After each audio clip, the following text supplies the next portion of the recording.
We usually think double lives are a moral problem, something bad people do, or people with weak character, or people who deliberately deceive. But what if that's not true? What if most double lives don't start with evil, but with loneliness? Welcome to the Sebcast, home of the #1 network for your life.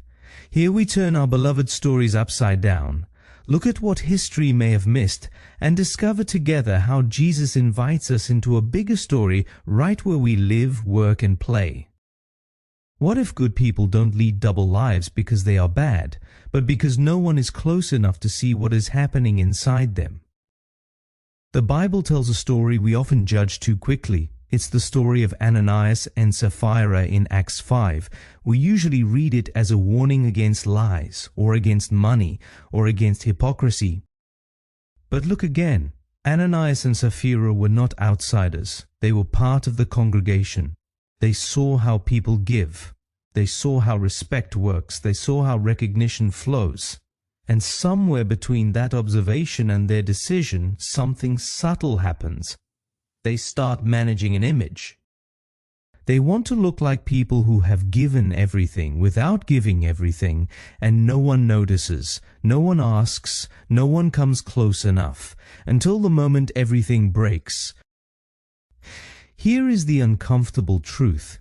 Ananias and Sapphira's problem was not that they were in a community, it was that they were invisible in it. They shared on the outside, but their inner world was private.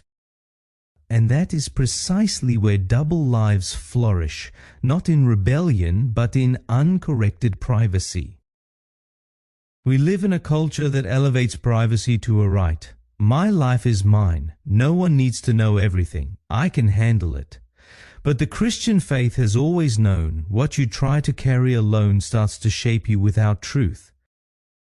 It's not that you want to be dishonest, it's that you don't know how to be honest without losing everything. So you manage the gap. You show enough to be accepted, but not enough to be known. And that's how a double life starts, not with a big lie, but with a small decision not to be seen. Here's why the #1 network for your life is so important, not as a structure, but as a protection. God's solution to sin has never been just forgiveness. It was a community, not a crowd, not an audience, but people who live close enough to ask, how is it really with your soul? What are you carrying alone? Where are you getting tired of being honest?